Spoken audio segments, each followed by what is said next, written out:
Llegamos con esta meditación a la séptima palabra que el Señor pronuncia en la cruz. Esa palabra que el Señor pronuncia antes de expirar. Leemos en el Evangelio de San Juan. Era ya cerca de la hora sexta cuando, al eclipsarse el sol, hubo oscuridad sobre toda la tierra hasta la hora nona. El velo del santuario se rasgó por medio, y Jesús, dando un fuerte grito, dijo: Padre, en tus manos pongo mi espíritu. Y dicho esto, expiró. Nuestro Señor Jesucristo es crucificado el viernes, antes de la Pascua de los judíos. La Pascua es la fiesta de las fiestas, la fiesta principal del pueblo de Israel, en la que se conmemoraba anualmente la liberación que Dios había obrado a través de Moisés, esa liberación de la esclavitud de Egipto, el paso del Mar Rojo. Pascua que pasa a ser paso del Señor por en medio del pueblo de Egipto, liberando al pueblo de Israel. Jesús, como sabía que su muerte estaba cerca y se tenían que cumplir en él las Escrituras, adelanta la cena pascual con sus discípulos, con sus apóstoles, la noche del Jueves Santo. Llegada la hora, sabiendo el Señor que llegaba el momento de pasar de este mundo al Padre, habiendo amado a los suyos hasta el extremo, hizo esa cena, esa última cena con los discípulos, cena pascual adelantada a la noche del Jueves Santo. Esa fiesta, la fiesta de la Pascua, como todo el Antiguo Testamento, es anuncio, profecía, tipo de lo que en la vida de nuestro Señor Jesucristo se iba a realizar. Todo lo que en el Antiguo Testamento estaba escrito había de cumplirse en la persona del Mesías, en la persona de nuestro Señor Jesucristo. Nos dice el evangelista que Jesús expira a la hora de nona. Es la hora de su muerte, nuestras 3 de la tarde. Y esta hora, la hora de nona, marcaba el fin de la jornada de trabajo. Era el momento de recogerse en la casa de reunión familiar. El sol se pondría y así daría comienzo un nuevo día. Pensad que en la mentalidad judía oriental el día no comienza a las 12 de la noche, sino que el día comienza cuando se pone el sol. A la tarde, cuando el sol se oculta, comienza el día siguiente. De ahí la tradición todavía vigente en la liturgia cristiana de las primeras vísperas, que ya son celebración de la fiesta. Lo vemos en el relato de la creación. Cuando Dios crea todas las cosas, dice el texto: pasó una tarde, pasó una mañana, el día primero. El día comienza al ponerse el sol y termina al día siguiente, cuando éste vuelve a caer. Es así como calculamos también, y se cumplen nuevamente las Escrituras, de que el Señor debía estar 3 días en el sepulcro. Muere la tarde del Viernes Santo. Llega el ocaso del sol, es el día siguiente, sábado, que comienza en esas primeras vísperas.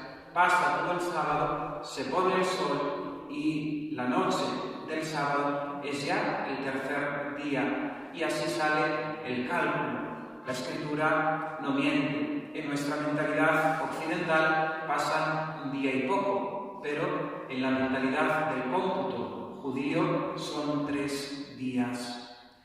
Hora de nona. El día fenecía con el ocultamiento del sol, y así también el Hijo de Dios entrega su espíritu. Muere el Hijo de Dios en el momento en el que el sol se oculta. Imaginémonos por un momento el mundo, el universo, sin sol. No habría vida. Pues el mismo símbolo cósmico del ocultamiento del sol de la noche, viene a iluminar e ilustrar lo que el mundo es sin Dios y lo que el mundo ha provocado con la muerte de Jesucristo. Es también curioso que el Señor haya querido morir a la hora de nona. A esa hora, en el templo de Jerusalén, se realizaba un sacrificio. El sacrificio del Cordero Pascual, que iba a ser comido en la cena pascual. El sumo sacerdote sacrificaba a Dios nuestro Señor ese cordero de un año sin tacha, que debía ser ofrecido para ser celebrada la Pascua, según el Señor reveló a Moisés. Lo tenemos en el libro del Éxodo, en el capítulo 12. Dijo el Señor a Moisés y a Aarón en el país de Egipto: este mes será para vosotros el comienzo de los meses, será el primero de los meses del año. Hablad a toda la comunidad de Israel y decid: el día 10 de este mes tomará cada uno para sí una res de ganado menor por familia, una res de ganado menor por casa.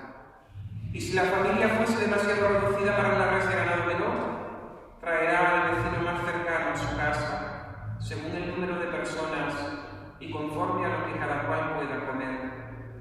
El animal, el cordero, será sin defecto, macho y un año. Los cogeréis entre los corderos y los cabritos. Lo guardaréis hasta el día 14 de este mes. Y toda la asamblea de la comunidad de los israelitas lo inmolará entre dos luces, entre el ocaso del viernes al sábado.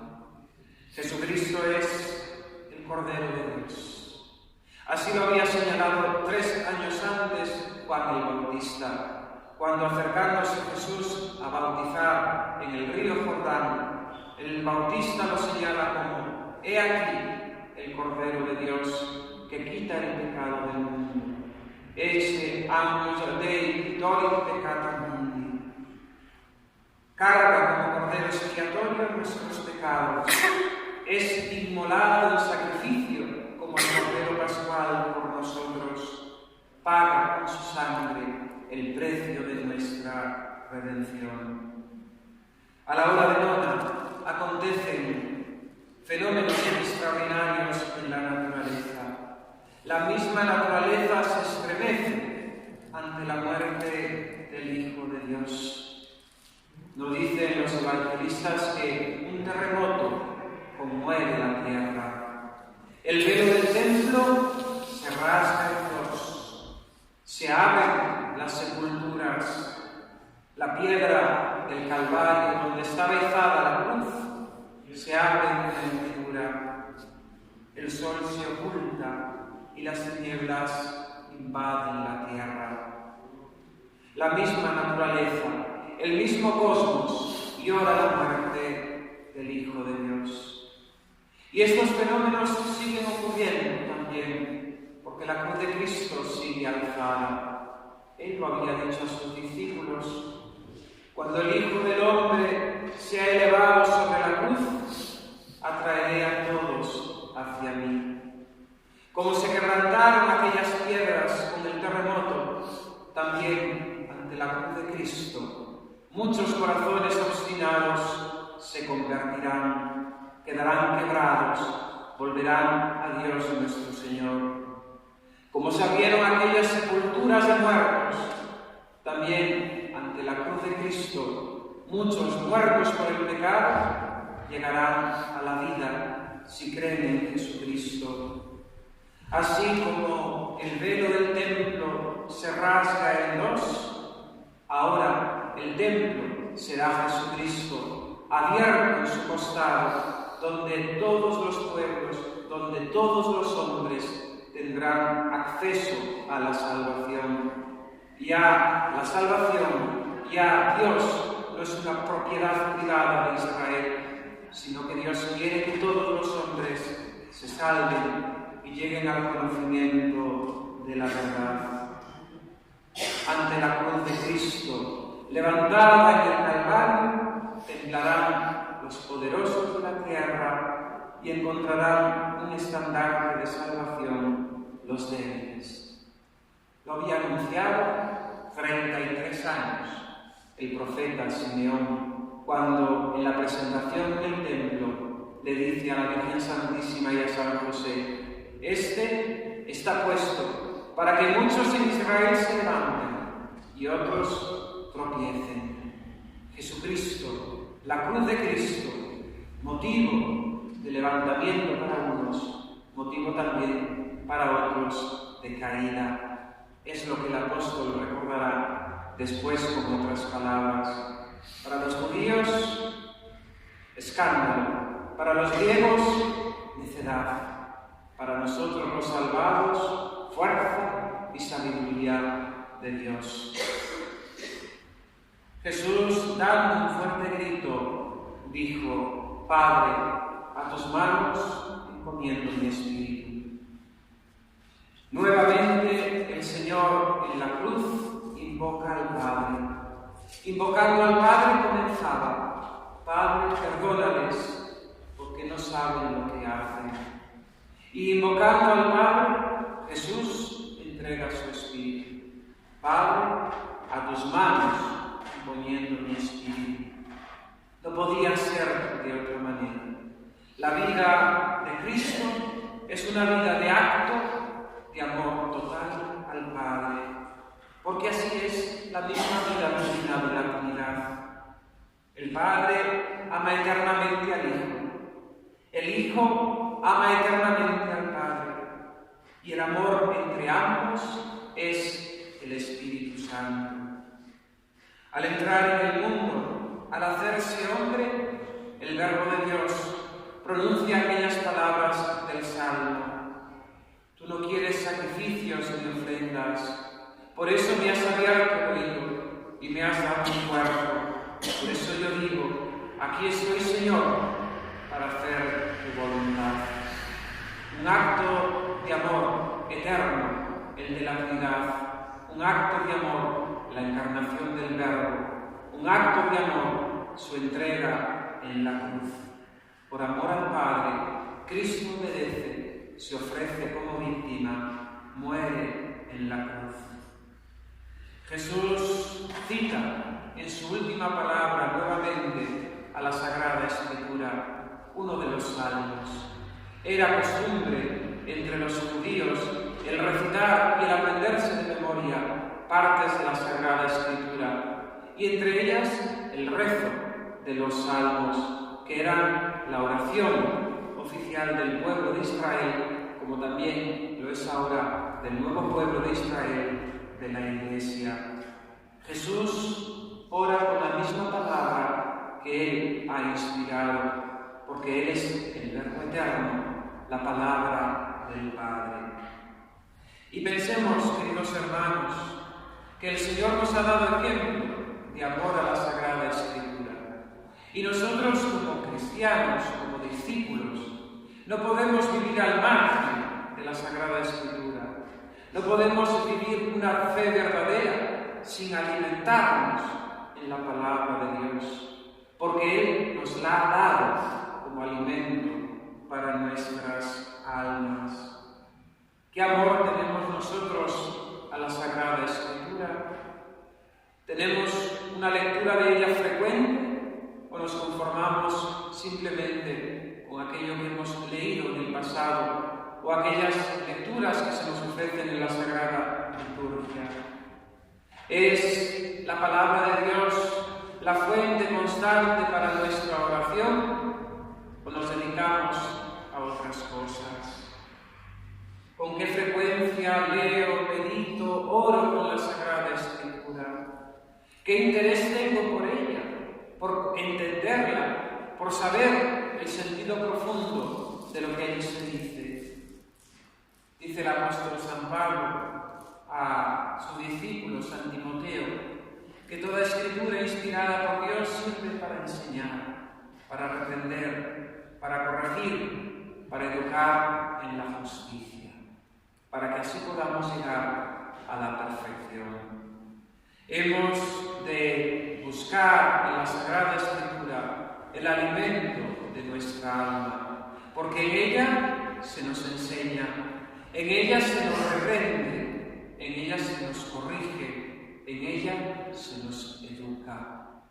Si queremos llevar una vida según la voluntad de Dios, hemos de amar y hemos de leer la Sagrada Escritura. Exclama San Jerónimo: quien desconoce la Sagrada Escritura, desconoce a Cristo. Quien desconoce la Sagrada Escritura, desconoce a Cristo. Y tristemente tenemos que constatar que, a pesar de tener traducción, sé que las escrituras son en lengua vernácula, ¿qué atención prestamos a la palabra de Dios? ¿Qué atención prestamos a la palabra de Dios? Y esto va en esa actitud que tenemos que tener de escucha. Escucha. Así comienza el Decálogo cuando Dios se lo revela a Moisés. Escucha, Israel. No estamos acostumbrados a escuchar. Queremos ser nosotros los que hablemos. Venimos a la presencia de Dios y en vez de venir en actitud de escucha, venimos en actitud de decir nosotros. Hay que aprender a escuchar y dejar que Dios nos hable a través de su sagrada palabra. Jesús utiliza este salmo, el Salmo 31, que es una oración de aquel que se encuentra en medio de la prueba, una experiencia de dolor y de sufrimiento, una sensación de ser abandonado, de que Dios parece estar lejos, y termina, como el Salmo 21, con esa confesión en la confianza y en el abandono de Dios nuestro Señor. En ti, Dios, me cobijo, oh, no sea confundido jamás. Recóbrame por tu justicia, líbrame. Tiende hacia mí tu oído, date prisa. Sé para mí una roca de refugio. Alcázar fuerte que me salve, pues mi roca eres tú, mi fortaleza. Por tu nombre me guías y diriges. Sácame de la red que me han tendido, que tú eres mi refugio. En tus manos mi espíritu encomiendo. Tú, Señor, me rescatas. Dios, de verdad, tú detestas a los que veneran vanos ídolos, mas yo en Dios confío.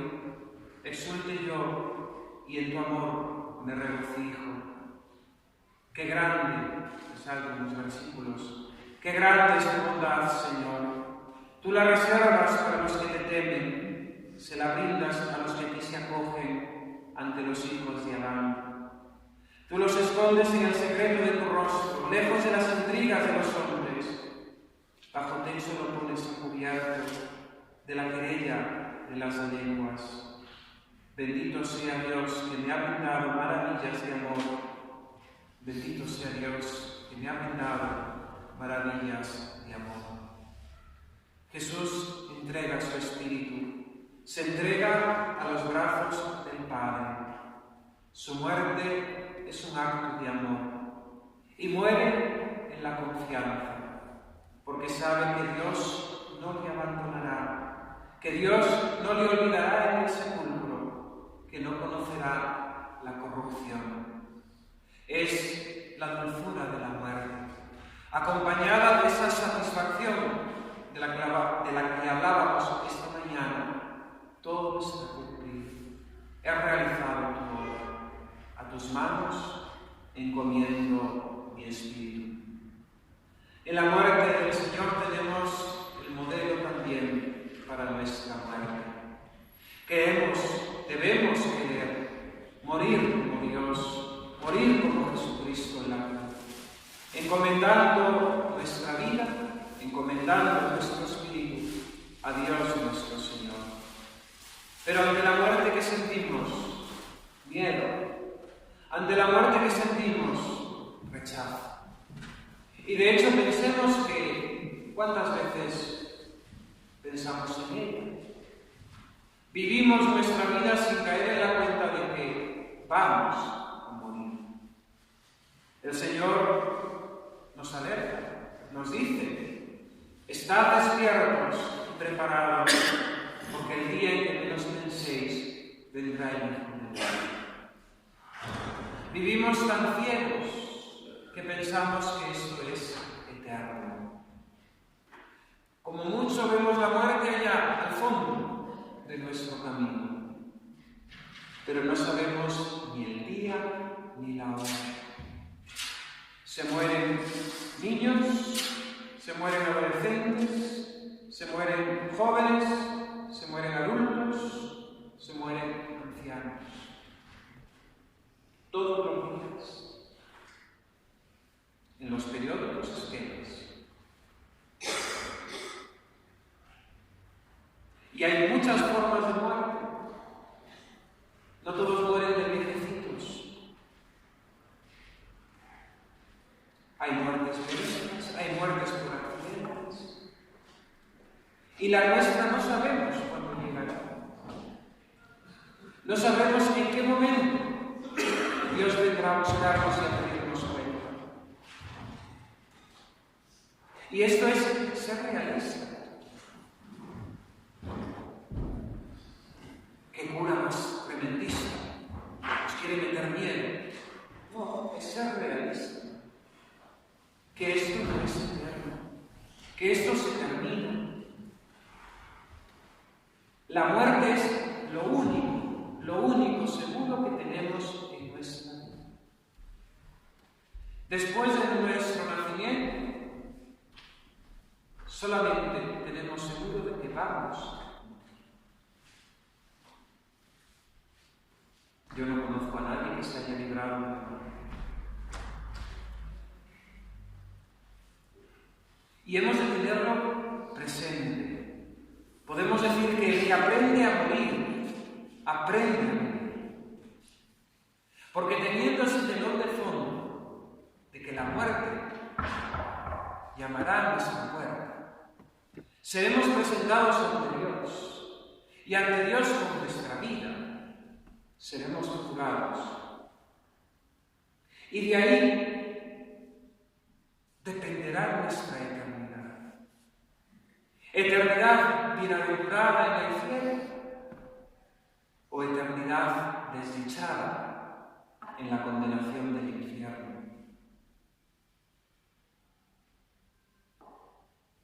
No hay nirvana, o cielo o infierno. Me gusta el ejemplo de que la muerte es como la tala del mármol. Según caiga, ahí queda. Según caigamos, ahí nos vamos a quedar. Es que Dios es misericordioso. Sí. Dios es misericordioso para el árbol. Le manda el agua, la lluvia, durante toda su vida. La oportunidad de la gracia. Pero una vez que el árbol se cae, ya la lluvia no sirve para nada. Dios es misericordioso, sí. Lo perdona todo, sí, en esta vida. Cuando nosotros le podemos pedir perdón. Pero después de nuestra muerte ya no podemos hacer nada por nosotros mismos. Ya no podemos hacer nada por nosotros mismos. No nos engañemos con una falsa misericordia de Dios. La misericordia de Dios es para esta vida, hasta el momento en que expiremos, y ahí comienza la justicia divina. Y en el catecismo estudiábamos algo tan sencillo de Dios premia los buenos y castiga a los malos. Lo meditamos estos días atrás, cuando el ladrón supo robar el cielo en el último instante de su vida. ¿Te vas a arriesgar? ¿Te vas a arriesgar? Puedes tener suerte, pero... ¿y si no te toca la lotería? Desde siempre, desde los primeros cristianos, estos han tenido la conciencia de que es necesario prepararse para este encuentro con el Señor. Así como nosotros nos disponemos y nos preparamos cuando tenemos una cita con alguien importante, o cuando dos novios quedan por primera vez y preparan ese encuentro y se preparan y se acicalan, así también nosotros tenemos que prepararnos para encontrarnos con el Señor. Y el Señor, que es bueno, paciente, misericordioso, nos regala una vida. Una vida para prepararnos. ¿Y en qué la usamos? ¿Y cómo la aprovechamos? Si tuviéramos presente la muerte en nuestra conciencia, nuestra vida sería muy distinta. Porque nuestras reacciones y nuestras acciones en la vida serían también muy distintas. Se verían muchas cosas carentes de importancia. Se verían muchas veces muchas cosas detestables, cuando ahora estamos fascinados por ellos. Muchos de nuestros problemas dejarían de serlo, porque solamente una cosa es importante y solamente una cosa ha de ser nuestra preocupación: la salvación de nuestra alma. ¿De qué le sirve al hombre ganar el mundo entero si al final pierde su alma? La vida es breve, se pasa rápido. Y yo creo que esto es una experiencia que todos tenemos. Cuanto más mayores nos vamos haciendo, más sensación vertiginosa tenemos de que el tiempo se nos va, se nos escapa. La muerte es segura y no nos libraremos de ella.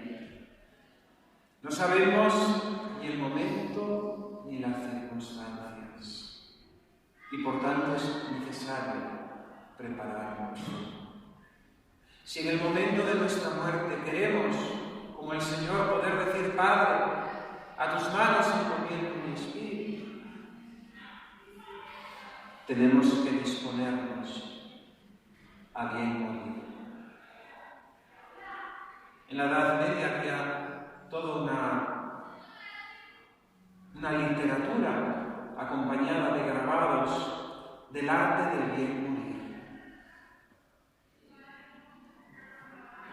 La Edad Media es el tiempo en el que Dios era el centro del mundo, de la historia, de la sociedad, de cada persona.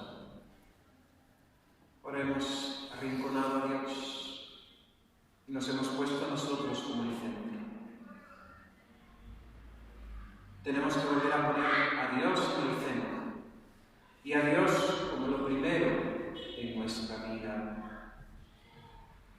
Fijaos que no sabemos cómo será el momento de nuestra muerte y las circunstancias que le acompañarán. No sabemos si el Señor nos va a conceder una enfermedad para purgar nuestros pecados. No sabemos si vamos a tener la claridad de conciencia para poder ofrecer nuestros sufrimientos y dolores antes de nuestra muerte como purificación por nuestros pecados. No sabemos si nos vamos a quedar leros durante años en una cama. No podemos estar apurando. Hoy estamos escuchando estas palabras, hemos de proponernos, prepararnos a ese encuentro con Dios. La muerte para los santos ha sido un momento de gozo. Por eso San Pablo ansía morir. Por eso San Pablo desea ese encuentro con el Señor. No para librarse de los trabajos de esta vida, no para evitar los problemas de esta historia, sino por ese encuentro con Dios nuestro Señor, donde seremos plenamente felices, donde se colmarán todos nuestros anhelos. La muerte de los justos está en manos de Dios y no les tocará el tormento. La muerte de los justos va acompañada de una santa serenidad y de un gozo, porque nos abre a la eternidad. Pasamos de lo transitorio a lo eterno. Pasamos de lo caduco a lo eternamente perenne. Pasamos de lo que se desmorona y descompone a aquello que es eternamente nuevo. La vida en Dios, la vida del cielo. Os dejo ahora unas hojitas que tienen unas oraciones y unas letanías para prepararse a la buena muerte. Es una costumbre, ya digo, muy antigua en la Iglesia, en las mismas órdenes religiosas e incluso en las asociaciones piadosas se hacía, o anualmente o mensualmente, ese ejercicio de preparación para la buena muerte. Es también bueno que nosotros tengamos esa costumbre cada noche, cuando nos acostamos, que también pensemos y aceptemos la muerte si el Señor nos la diera, y que cada noche el Señor nos encuentre en paz con Él, nunca en pecado.